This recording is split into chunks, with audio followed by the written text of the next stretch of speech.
दोस्तों, मैं हूं ज्योतिष आचार्य रानी नारंग। आप सबका मेरे YouTube चैनल एस्ट्रो रानी नारंग पे बहुत बहुत स्वागत है।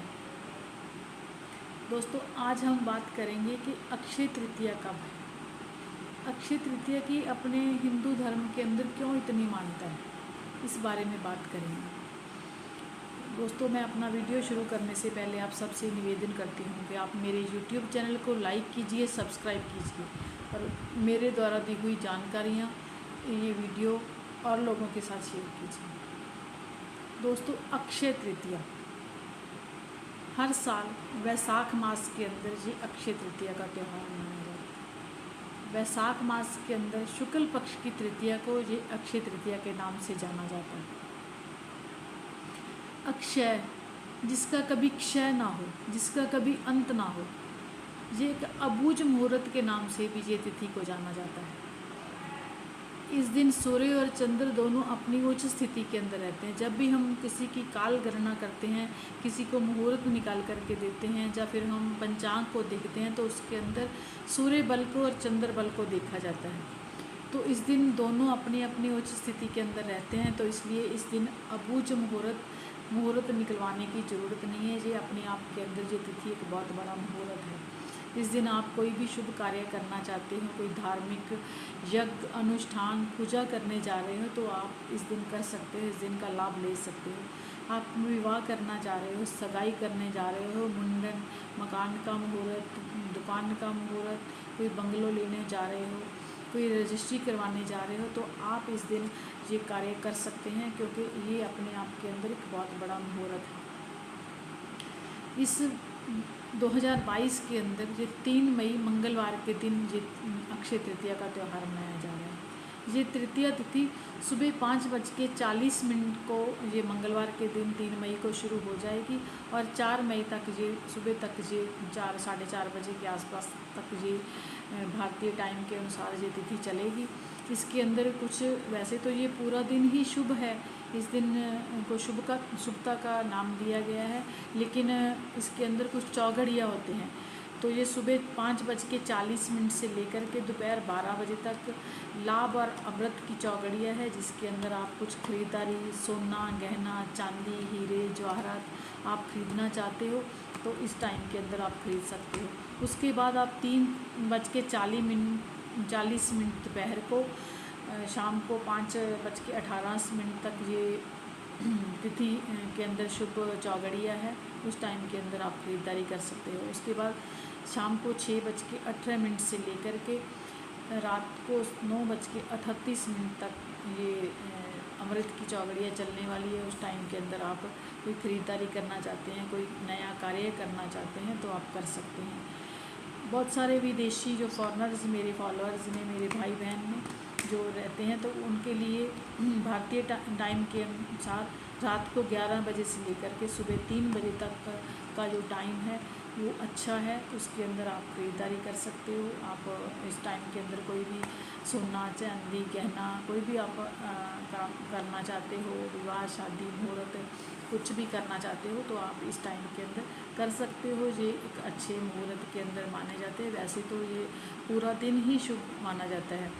इसकी हमारे हिंदू शास्त्रों के अंदर बहुत बड़ी मान्यता इसलिए भी बताई जाती है, क्योंकि इस दिन भगवान श्री विष्णु जी के 6ठे अवतार श्री परशुराम जी के जन्म दिवस के रूप में भी ये दिन मनाया जाता है। इसको परशुराम जयंती के नाम से भी इस दिन को जाना जाता है। वृंदावन के अंदर भगवान श्री बांके बिहारी जी के चरण दर्शन इस दिन, एक साल के अंदर एक ही दिन करवाए जाते हैं। तो इस दिन ये अक्षय तृतीया के दिन ही वो चरण दर्शन होते हैं, तो इसकी मान्यता इस त्यौहार की और भी बढ़ जाती है। और कहते हैं कि इसी दिन भगवान श्री कृष्ण जी ने पांडवों को एक अक्षय पात्र दिया था। अक्षय पात्र से भाव है कि जिस पात्र के अंदर भोजन का कभी अंत ना हो, तो इसलिए इस दिन को अक्षय पात्र या अक्षय तृतीया के रूप में मनाया जाता है। उस टाइम से, उस दिन से लेकर के आज तक इस दिन कुछ पात्र खरीदने की, कुछ बर्तन खरीदने की परंपरा चली आ रही है। जैसे मिट्टी का कोई बर्तन, पीतल का, तांबे का, चांदी का, सोने का, किसी भी धातु का आप बर्तन खरीद सकते हैं। सबकी समर्था इतना नहीं है तो वो मिट्टी का बर्तन भी खरीद सकते हैं। या फिर आप श्री कुबेर जंतर, महालक्ष्मी जंतर, इस प्रकार से सोना चांदी गहने हीरे जवाहरात कुछ भी आप खरीद सकते हैं। इस दिन जो खरीदी हुई कोई धन संपदा है उसके अंदर कई गुना बढ़ोतरी होती है, क्योंकि अक्षय, इसका अक्षय फल मिलता है, इसका बहुत ज़्यादा फल मिलता है, ऐसी मान्यता है हमारे शास्त्रों के अंदर। तो इसलिए आप थोड़े से थोड़ा, ज़्यादा से ज़्यादा जितनी आपकी समर्थ है उस अनुसार आप अपने घर के अंदर ये सामान खरीद करके, कुछ प्रॉपर्टी सोना गहना चांदी कुछ भी खरीद करके लाएं। अगर आपकी इतनी भी समर्था नहीं है तो आप थोड़े से जौ खरीद करके भगवान श्री विष्णु जी को अर्पित कर सकते हैं, क्योंकि उनको जौ अति प्रिय हैं। तो आप उनको अर्पित करें और उसके बाद जौ अर्पित करें और उसके बाद उनको एक लाल कपड़े के अंदर लपेट करके अपनी तिजोरी के अंदर स्थापित कर दें। चावल उनको अर्पित करें और धूप दीप फल फूल खीर का भोग आप उनको लगा सकते हैं। इस प्रकार से आप किसी प्रकार से भी आप जितना भी आपकी समर्थ है आप अपनी इच्छा अनुसार भगवान श्री विष्णु जी को और लक्ष्मी माँ को ये सब चीज़ें अर्पित करके उनको धूप चावल रौली मौली सब कुछ उनके आगे रख करके उनको अर्पित करके उनको उनसे अपने जो लक्ष्मी कृपा है, जो भगवान श्री विष्णु जी की कृपा है, उनके आशीर्वाद को प्राप्त कर सकते हैं, धन धान्य के अंदर वृद्धि कर सकते हैं। तो इस दिन का लाभ, इस अक्षय तृतीया का आप ज़रूर लें, क्योंकि ये दिन साल के अंदर एक ही बार आता है जिस दिन सूर्य अपनी उच्च स्थिति के अंदर रहते हैं और चंद्र उच्च स्थिति के अंदर रहते हैं। तो इस बार 2022 के अंदर शुक्र जो लक्ष्मी के प्रतीक माने जाते हैं, जो लक्ष्मी माँ का रूप माने जाते हैं, भगवान श्री विष्णु के रूप माने जाने वाले बृहस्पति ग्रह दोनों अच्छी स्थिति के अंदर, एक अपनी सब राशि के अंदर एक अपनी उच्च राशि के अंदर चल रहे हैं।